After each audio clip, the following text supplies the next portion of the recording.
പുരുഷന്മാരിലും സ്ത്രീകളിലും ഒരുപോലെ കഷ്ടപ്പെടുന്ന ഒരു പ്രശ്നമാണ് മുടികൊഴിച്ചിൽ. ഒത്തിരി പേര് ഇതിൻ്റെ കാരണങ്ങൾ അറിയാതെ പല ഹെയർ ഓയിലും അതുപോലെ തന്നെ ട്രീറ്റ്മെൻറ്റൊക്കെ ചെയ്ത് കൊഴിച്ചിലിന് വേണ്ടിയിട്ടുള്ള വളരെ എക്സ്പെൻസീവ് ആയിട്ടുള്ള ട്രീറ്റ്മെൻറ്റ് മൊഡാലിറ്റീസൊക്കെ സ്വീകരിച്ചിട്ടും യാതൊരു രീതിയിലുള്ള ഫലം കിട്ടണില്ല എന്നുള്ള നിരാശയോടുകൂടി എന്നെ സമീപിക്കാറുണ്ട്. ഓക്സിജൻ്റെ ആ ഒരു ഇത് നമ്മളുടെ എക്സ്ട്രിമിറ്റീസിലേക്ക്, അതായത് നമ്മുടെ തലയിലേക്കൊക്കെ ഉള്ള ആ ഒരു ഓക്സിജൻ ക്യാരിയിങ് മോളിക്യൂളിൻ്റെ ആ ഒരു അഭാവം ഫസ്റ്റ് നമുക്ക് അറിയുന്നത് നമ്മുടെ മുടികൊഴിച്ചിലാണ്. തോട്ട്സ് ഇങ്ങനെ വന്നുകൊണ്ടിരിക്കും, അവർക്ക് കൺട്രോൾ ചെയ്യാൻ പറ്റാത്ത തോട്ട്സ് ആയിരിക്കും അവർക്ക് വരിക.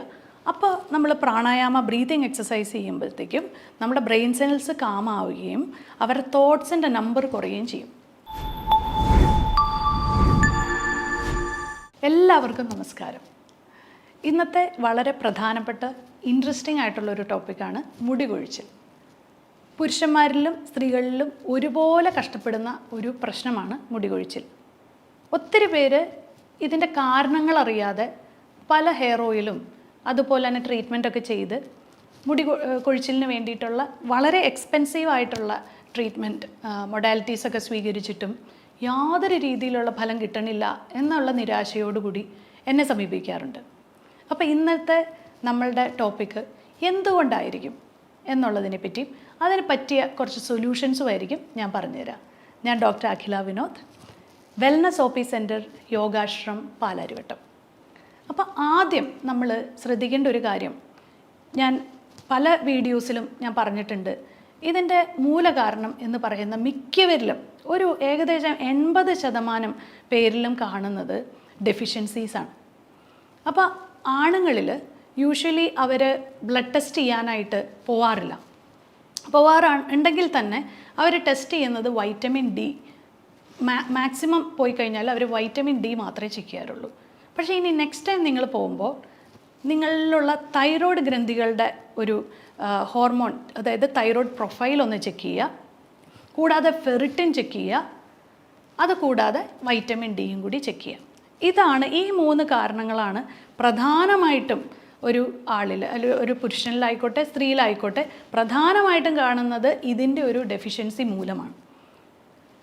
ചില കേസുകളിൽ പ്രത്യേകിച്ചും ആണുങ്ങളിൽ കാണുന്ന ഒരു മെയിൽ പാറ്റേൺ ഇതെന്ന് പറയുന്നത്, ഇപ്പോൾ കഷണ്ടി വരുന്നതിൽ നമുക്കൊരു പരിധി വരെയാണ് നമുക്കതിനെ ട്രീറ്റ് ചെയ്ത് മെച്ചപ്പെടുത്താൻ പറ്റുള്ളൂ.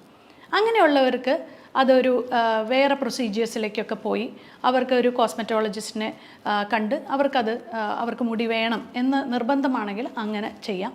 പക്ഷേ ഒരു ഏകദേശം 80 തൊട്ട് 90% പേരിലും ആദ്യം നിങ്ങൾ ബ്ലഡ് ടെസ്റ്റ് ചെയ്ത് നിങ്ങളുടെ ഇതിനകത്ത് എന്തെങ്കിലും ഡെഫിഷ്യൻസീസ് ഉണ്ടോ എന്ന് നോക്കിയതിന് ശേഷം അങ്ങനെ ഒരു തീരുമാനത്തിലേക്ക് പോവുകയായിരിക്കും നല്ലത്.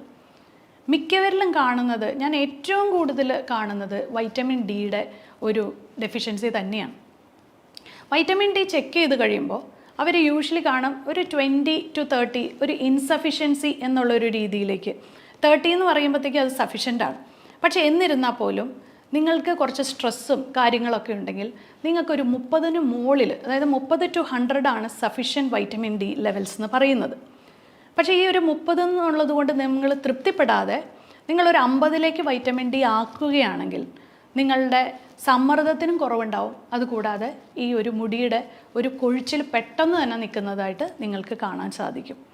വൈറ്റമിൻ ഡി ഞാൻ ഒരു ദിവസം മുഴുവൻ ഞാൻ പുറത്താണ്, അതുകൊണ്ട് എനിക്ക് വൈറ്റമിൻ ഡി ധാരാളം കിട്ടും എന്ന് പറയുന്നവരുണ്ടാവും. പക്ഷേ ആ വൈറ്റമിൻ ഡി പ്രോപ്പറായിട്ട് ആയിരിക്കില്ല നിങ്ങൾക്ക് ലഭിക്കുന്നത്. അതുകൂടാതെ നിങ്ങളുടെ ശരീരം മുഴുവൻ ഒരേപോലെ ആയിരിക്കില്ല ആ വൈറ്റമിൻ ഡി കിട്ടുന്നത്. സൂര്യപ്രകാശം വളരെ ശരിയാണ്, അത് നിങ്ങൾ സൂര്യപ്രകാശത്തിൻ്റെ ഉള്ളിൽ നിങ്ങൾ പുറത്ത് എക്സ്പോസ് ചെയ്യുവാണെങ്കിൽ തീർച്ചയായിട്ടും കിട്ടും. പക്ഷേ എന്നിരുന്നാൽ പോലും പലരിലും അത് പ്രോപ്പർ രീതിയിൽ അബ്സോർബ് ചെയ്യുന്നത് കാണാറില്ല. അതുകൊണ്ട് തന്നെ വൈറ്റമിൻ ഡി സപ്ലിമെൻറ്റ്സ് എടുക്കുന്നതിൽ യാതൊരു രീതിയിലുള്ള സൈഡ് എഫക്ട്സോ പാർശ്വഫലങ്ങളോ ഇല്ല. അത് നിങ്ങൾക്ക് ഡെഫിഷ്യൻ്റ് ആണെങ്കിൽ അത് ആഡ് ചെയ്താൽ മാത്രമേ നിങ്ങളുടെ പല സിംറ്റംസും നിങ്ങൾക്ക് മാറ്റാൻ സാധിക്കുള്ളൂ. വൈറ്റമിൻ ഡിയെ പറ്റി പറഞ്ഞ് നമ്മൾക്ക് ഈ വീഡിയോ നീട്ടിക്കൊണ്ടുപോകേണ്ടതില്ല. അതുകൊണ്ട് നമ്മൾ അടുത്ത ഒരു വൈറ്റമിൻ്റെ ഇത് പറയുവാണെങ്കിൽ നമ്മൾക്ക് ഡെയിലി വൈറ്റമിൻസ്, അതായത് ഒത്തിരി വൈറ്റമിൻസ് നമ്മൾ എ, അതുപോലെ തന്നെ B12, ഇങ്ങനെ ഇതൊക്കെ വൈറ്റമിൻ C, D ഇതൊക്കെ നമുക്ക് ആവശ്യമാണ്. അപ്പോൾ ഇതൊക്കെ നിങ്ങൾക്ക് നല്ല രീതിയിൽ, അതായത് നിങ്ങളുടെ ഒരു ഡെയിലി ലൈഫ്, പ്രത്യേകിച്ചും പുറത്ത് വർക്ക് ചെയ്യുന്നവർ, അല്ലെങ്കിൽ നിങ്ങളൊരു സെയിൽസിൽ വർക്ക് ചെയ്യുന്ന ഒരാളാണെങ്കിലോ, അല്ലെങ്കിൽ നിങ്ങൾക്ക് പ്രോപ്പറായിട്ട് നിങ്ങളെ നന്നായിട്ട് ഡയറ്റിലൂടെ നിങ്ങൾക്ക് ടേക്ക് കെയർ ചെയ്യാൻ പറ്റുന്നില്ലെങ്കിൽ അവർക്കൊരു ഡെയിലി മൾട്ടി വൈറ്റമിൻ ടാബ്ലറ്റ് കഴിക്കുന്നത് നല്ലതായിരിക്കും. അത് ലേഡീസിലായിക്കോട്ടെ ജെൻസിലായിക്കോട്ടെ, നിങ്ങളൊരു ഡെയിലി വൈറ്റമിൻ ടാബ്ലറ്റ് കഴിയുമ്പോൾ നിങ്ങളുടെ ഒത്തിരി ഡെഫിഷ്യൻസീസ് അതിൽ നിന്ന് റെക്ടിഫൈ ആവും. അപ്പോൾ നമ്മൾ 2 കാര്യങ്ങൾ പറഞ്ഞു. ഒന്ന് വൈറ്റമിൻ ഡിയുടെ ഒരു കാര്യം പറഞ്ഞു, മൾട്ടി വൈറ്റമിനെ പറ്റി പറഞ്ഞു. പിന്നെയുള്ളൊരു കാര്യം എന്നാൽ ഫെറിറ്റിനാണ്. ഫെറിറ്റിൻ എന്ന് പറഞ്ഞാൽ സ്റ്റോർഡ് അയൺ ആണ്. അതായത് നിങ്ങളുടെ ബ്ലഡിൽ അടങ്ങിയിരിക്കുന്ന ഒരു മോളിക്യൂളിൻ്റെ ഉള്ളിൽ ഓക്സിജൻ ക്യാരി ചെയ്യുന്ന ഒരു മോളിക്യൂളാണ് ഈ അയൺ എന്ന് പറയുന്നത്. ആ അയൺ നിങ്ങളുടെ സ്റ്റോർഡ് ഫോമിൽ കാണുന്നതിനെയാണ് ഫെറിറ്റിൻ എന്ന് പറയുന്നത്. അപ്പോൾ ഈ ഓക്സിജൻ്റെ ആ ഒരു ഇത് നമ്മളുടെ എക്സ്ട്രിമിറ്റീസിലേക്ക്, അതായത് നമ്മുടെ തലയിലേക്കൊക്കെ ഉള്ള ആ ഒരു ഓക്സിജൻ ക്യാരിങ് മോളിക്യൂളിൻ്റെ ആ ഒരു അഭാവം ഫസ്റ്റ് നമുക്ക് അറിയുന്നത് നമ്മുടെ മുടി കൊഴിച്ചിലാണ്. അപ്പോൾ ഫെറിറ്റിൻ്റെ ലെവൽ കുറയുമ്പോൾ പെട്ടെന്ന് നമ്മൾക്ക് അത് എക്സ്ട്രിമിറ്റീസിലേക്കൊക്കെ ബാധിച്ചതിന് ശേഷമാണ് ഫെറിറ്റിൻ്റെ അഭാവം മറ്റുള്ള ശരീരഭാഗങ്ങളിലേക്ക് അഫക്റ്റ് ചെയ്യുക. അപ്പോൾ ആ വ്യക്തികളിൽ, പ്രത്യേകിച്ച് സ്ത്രീകളിലാണ് ഫെറിറ്റിൻ്റെ ലെവല് കുറഞ്ഞു കാണാറ്. കാരണം അവർക്ക് മെൻസ്ട്രുവേഷൻ ഉള്ളതുകൊണ്ട്, അവർക്ക് പീരീഡ്സ് ഉള്ളതുകൊണ്ട് തന്നെ അവരുടെ ബ്ലഡ് ലോസ് സംഭവിക്കുന്നു. അതുകൊണ്ട് ഫെറിറ്റിൻ്റെ അളവ് വീണ്ടും കുറയുന്നു. പുരുഷന്മാരിൽ അത് കാണാറില്ല എന്ന് പറഞ്ഞാൽ പോലും ഒത്തിരി പേര് ഫെറിറ്റിൻ അതുകൊണ്ട് ചെക്ക് ചെയ്യാറില്ല. പക്ഷേ ചെക്ക് ചെയ്ത് കഴിയുമ്പോൾ ഫെറിറ്റിൻ്റെ അളവ് കുറവാണെങ്കിൽ നിങ്ങൾ അയൺ സപ്ലിമെൻറ്റ്സ് എടുത്തേ മതിയാവും. സ്ത്രീകളിൽ ഈ പറഞ്ഞ പോലെ പീരീഡ്സിൻ്റെ ആ ഫ്ലോ കൂടുതലായിട്ടുള്ളവരാണെങ്കിൽ നിങ്ങൾ ഹീമോഗ്ലോബിൻ്റെ കൂടെ തന്നെ ഫെറിറ്റിനും കൂടി ചെക്ക് ചെയ്യുക. അപ്പോൾ നിങ്ങൾക്ക് ഫെറിറ്റിൻ വളരെ ലോ ആണെങ്കിൽ നിങ്ങൾ ഫെറിറ്റിൻ ഇപ്പോൾ സപ്ലിമെൻറ്റ്സ് മാത്രമല്ല, ഞാൻ അതിൻ്റെ കുറച്ച് ഒരു ഫുഡിലൂടെ നമുക്കതെങ്ങനെ മാറ്റിയെടുക്കാം. വൈറ്റമിൻ ഡി എപ്പോഴും സപ്ലിമെൻ്റാണ് ഞാൻ കൂടുതൽ സജസ്റ്റ് ചെയ്യാറ്. അതേസമയം നമുക്ക് അയൺ നമുക്ക് നന്നായിട്ട് കിട്ടാനായിട്ട് ബീട്രൂട്ട് പോലത്തെ വെജിറ്റബിൾസ്, അതുപോലെ തന്നെ പോമഗ്രാനൈറ്റ്. ഈ പോമഗ്രാനൈറ്റൊക്കെ ശരിക്കും പറഞ്ഞാൽ മാതള നാരങ്ങയൊക്കെ നിങ്ങൾ ഈ ജ്യൂസ് അടിച്ച് കുടിക്കാതെ 2 മാതള നാരങ്ങ അങ്ങനെ തന്നെ കഴിക്കുന്നതാണ് ഞാൻ കൂടുതലും പ്രിഫർ ചെയ്യുന്നത്. കാരണം ഇത് ജ്യൂസ് അടിച്ച് കഴിയുമ്പോഴത്തേക്ക് അതിൻ്റെ ഒത്തിരി പോഷകങ്ങൾ നഷ്ടപ്പെടുന്നുണ്ട്. അതുകൊണ്ട് നിങ്ങൾ മാതള നാരങ്ങ, ബീട്രൂട്ട്, ചീര ഇങ്ങനത്തെ സാധനങ്ങളൊക്കെ നിങ്ങളുടെ ഡെയിലി ഡയറ്റിലേക്ക് ഉൾപ്പെടുത്തുക. പിന്നെ കുറേ ടീനേജേഴ്സ് കംപ്ലൈൻറ്റ് ചെയ്യുന്നത് അവർക്കുള്ള മുടി കൊഴിച്ചിൽ. മിക്ക കുട്ടികളിലും നമ്മൾ കാണുന്ന PCOD പോലത്തെ പ്രശ്നങ്ങളാണ് ടീനേജേഴ്സിൽ കാണുന്നത്. കൂടാതെ തന്നെ ഒരു 20s കഴിഞ്ഞ് ടീനേജ് അത് കഴിഞ്ഞിട്ടുള്ള ഒരു പ്രായത്തിലുള്ള പെൺകുട്ടികൾക്ക് കാണുന്ന തൈറോയിഡിൻ്റെ വ്യതിയാനങ്ങളാണ്. അത് കഴിഞ്ഞിട്ട് ഏകദേശം ഒരു മിഡ് ലൈഫിലും ഞാൻ കൂടുതൽ കാണുന്നത് തൈറോയിഡ്, അതുപോലെ തന്നെ യൂട്രസ് റിലേറ്റഡ് ആയിട്ടുള്ള ഇഷ്യൂസ് വരുമ്പോൾ ഹോർമോണിൻ്റെ വ്യതിയാനങ്ങൾ കൊണ്ട് മുടി കൊഴിച്ചിൽ വരുന്ന സാഹചര്യങ്ങളാണ്. അപ്പോൾ ഈ ഒരു സാഹചര്യങ്ങളിൽ ഒരു ലേഡി ആണെങ്കിൽ നിങ്ങൾക്ക് തൈറോയിഡ് പ്രൊഫൈൽ ചെക്ക് ചെയ്യാം. അതുകൂടാതെ ഹോർമോണൽ എസ്സേ എന്ന് പറഞ്ഞ് നിങ്ങൾക്കൊരു ടെസ്റ്റ് ചെയ്യാം. ആ ടെസ്റ്റിൽ നിങ്ങൾ പ്രൊജസ്ട്രോണും ഈസ്ട്രജനും ഒക്കെ മനസ്സിലാക്കി ഇതിനൊക്കെ ശേഷമാണ് ഇതിനകത്തൊന്നും നിങ്ങൾക്ക് യാതൊരു രീതിയിലുള്ള പ്രശ്നങ്ങളില്ല എന്ന് തന്നെ വയ്ക്കുക. നമ്മളപ്പോൾ വൈറ്റമിൻസ് ചെക്ക് ചെയ്തു, അതുപോലെ തന്നെ വൈറ്റമിൻസും മിനറൽസും ഒക്കെ ചെക്ക് ചെയ്തു, നമ്മൾ നല്ല രീതിയിലുള്ള ആഹാരം കഴിച്ചു, ഹോർമോൺസ് ചെക്ക് ചെയ്തു, എന്നിട്ടും നിങ്ങൾക്ക് യാതൊരു രീതിയിലുള്ള വ്യത്യാസങ്ങളില്ലെങ്കിൽ ഡെഫിനറ്റ്ലി ഏറ്റവും അവസാനം കൺക്ലൂഡ് ചെയ്യേണ്ടത് എന്താണ്? സ്ട്രെസ്. നിങ്ങളുടെ സമ്മർദ്ദമാണ് അതിന് ഏറ്റവും പ്രധാനപ്പെട്ട കാരണം. അപ്പോൾ ഈ സമ്മർദ്ദം എങ്ങനെ കുറയ്ക്കാം? നിങ്ങളൊരു ഫിസിക്കൽ ആക്ടിവിറ്റീസ് എന്തെങ്കിലും ഒരു ജിമ്മിൽ ചേരുകയോ യോഗ ചെയ്യുകയോ അങ്ങനെ എന്തെങ്കിലും ഒരു ആക്ടിവിറ്റി, സ്വിമ്മിങ്, അതുപോലെയുള്ള വാക്കിംഗ്, ജോഗിങ്, ഇങ്ങനെയുള്ള ഏതെങ്കിലും ഒരു ഫിസിക്കൽ ആക്ടിവിറ്റിയിൽ ഏർപ്പെട്ട് നിങ്ങൾ നന്നായിട്ടൊരു വേർത്ത് നിങ്ങളുടെ ശരീരത്തിലുള്ള എല്ലാ ടോക്സിൻസ് എല്ലാം എലിമിനേറ്റ് ചെയ്ത് നിങ്ങളുടെ സമ്മർദ്ദത്തിനെ, അതായത് നിങ്ങളുടെ മെൻ്റൽ ടെൻഷൻസും ഇപ്പം ഞാൻ പറഞ്ഞ ഫിസിക്കൽ ആക്ടിവിറ്റീസാണ്. അപ്പോൾ ഇത് തമ്മിൽ എന്താണ് ബന്ധം? എന്താണ് ഡോക്ടർ അതുകൊണ്ട് ഉദ്ദേശിക്കുന്നതെന്ന് വെച്ചാൽ, ശരിക്കും നമുക്ക് എന്ത് മൈൻഡ് ടെൻഷൻസ് വരുന്നത് മിക്കപ്പോഴും ആൾക്കാരിൽ കാണുന്നത് വർക്ക് റിലേറ്റഡ് ആയിട്ടുള്ള ടെൻഷൻസാണ്.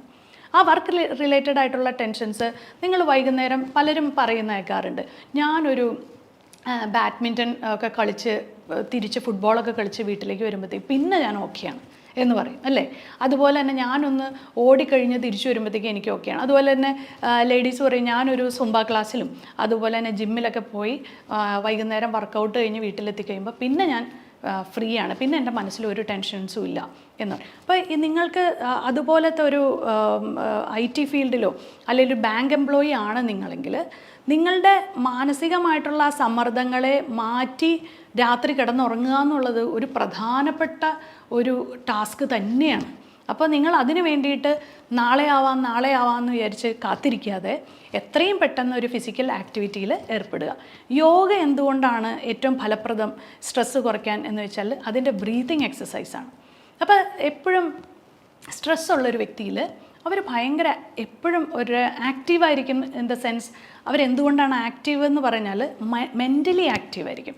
തോട്ട്സ് ഇങ്ങനെ വന്നുകൊണ്ടിരിക്കും, അവർക്ക് കൺട്രോൾ ചെയ്യാൻ പറ്റാത്ത തോട്ട്സ് ആയിരിക്കും അവർക്ക് വരിക. അപ്പോൾ നമ്മൾ പ്രാണായാമ ബ്രീതിങ് എക്സസൈസ് ചെയ്യുമ്പോഴത്തേക്കും നമ്മുടെ ബ്രെയിൻ സെൽസ് കാമാവുകയും അവരുടെ തോട്ട്സിൻ്റെ നമ്പർ കുറയുകയും ചെയ്യും. പിന്നെ റിലാക്സേഷൻ ടെക്നിക്ക് അങ്ങനെയുള്ള കുറേ കാര്യങ്ങളുണ്ട് യോഗയിൽ. അല്ലാതെ നമ്മൾ യോഗ ആസനാസ് എന്നുള്ളത് സ്ട്രെച്ചസ് മാത്രമല്ല, ബ്രീതിങ് എക്സസൈസിന് ഒത്തിരി വണ്ടേഴ്സ് നമ്മളുടെ ലൈഫിൽ ചെയ്യാൻ പറ്റും. ഈ യോഗ ഒരു നേരം യോഗ ചെയ്യുക, ഒരു നേരം നിങ്ങൾ ഏതെങ്കിലും വാക്കിംഗ് അങ്ങനെയുള്ളത് രാവിലെ എണീറ്റ വഴി ഒന്ന് നടക്കാൻ പോവുകയോ ഓടാൻ പോവുകയോ ചെയ്യുക, അല്ലെങ്കിൽ യോഗ ചെയ്യുക. ഒരു സമയത്ത് ബ്രീതിങ് എക്സസൈസും നിങ്ങളുടേതായിട്ടുള്ള ഒരു മൈൻഡ്ഫുള്ളായിട്ട് നിങ്ങൾ ഉറങ്ങുന്നതിന് മുമ്പായിട്ടാണെങ്കിലും കുറച്ച് നേരം ഒന്ന് മെഡിറ്റേഷൻ ചെയ്യുക. ഇത്രയൊക്കെ ചെയ്തിട്ട് നിങ്ങൾ എന്ത് സംഭവങ്ങളാണെങ്കിലും, എന്ത് എക്സ്റ്റേണൽ ട്രീറ്റ്മെൻറ്റ്, അത് ഓയിലായിക്കോട്ടെ വേറെ ഏതെങ്കിലും ട്രീറ്റ്മെൻറ്റ് ആയിക്കോട്ടെ, എന്ത് ചെയ്താലും നിങ്ങൾക്ക് 100% ബെനിഫിഷ്യലായിരിക്കും. അപ്പം ഞാൻ ഈ പറഞ്ഞ ടിപ്സ് എല്ലാവരും ഓർക്കുമെന്ന് വിചാരിക്കുന്നു. ഇത് ഓൾറെഡി അറിയാവുന്നവർക്ക് വേണ്ടിയിട്ടല്ല, ഇതിനെപ്പറ്റി അവയർനെസ് ഇല്ലാത്തവർ ഇന്ന് തന്നെ പോയിട്ട് നിങ്ങളുടെ ബ്ലഡ് ടെസ്റ്റ് എല്ലാം ഒന്ന് ചെക്ക് ചെയ്ത് നോക്കൂ. ഞാൻ പറയുന്നത് ശരിയാണോ തെറ്റാണോ എന്ന് നിങ്ങൾക്ക് തന്നെ ചൂസ് ചെയ്ത് നോക്കാവുന്നതാണ്. അപ്പം ഞാൻ പറഞ്ഞ ടെസ്റ്റുകൾ ഏതൊക്കെയാണ്? വൈറ്റമിൻ ഡി, ഫെറിറ്റിൻ, അതുപോലെ തന്നെ തൈറോയിഡിൻ്റെ തൈറോയിഡ് പ്രൊഫൈലിൽ നിങ്ങൾ തന്നെ സെൽഫ് ടെസ്റ്റ് ചെയ്യണമെങ്കിൽ അല്ലെങ്കിൽ ഏതെങ്കിലും അടുത്തുള്ള ഡോക്ടേഴ്സിനെ കൊണ്ട് പ്രിസ്ക്രൈബ് ചെയ്ത് തൈറോയിഡ് പ്രൊഫൈൽ നോക്കുക. ഹോർമോണൽ എസ്സേ ലേഡീസിന് വേണ്ടിയിട്ട് ചെയ്യുക. ഇത്രയൊക്കെ കാര്യങ്ങൾ ചെയ്തു കഴിഞ്ഞാൽ നിങ്ങൾക്ക് മനസ്സിലാവും എവിടെയാണ് നിങ്ങളുടെ പ്രോബ്ലം. അപ്പം ഞാൻ മൂലകാരണവും അതിനുള്ള കുറച്ച് സൊല്യൂഷൻസും പറഞ്ഞു തന്നു എന്ന് വിശ്വസിക്കുന്നു. അപ്പോൾ വീണ്ടും ഇൻട്രസ്റ്റിങ്ങുമായിട്ടുള്ളൊരു ടോപ്പിക്കായി ഇനിയും കാണാം.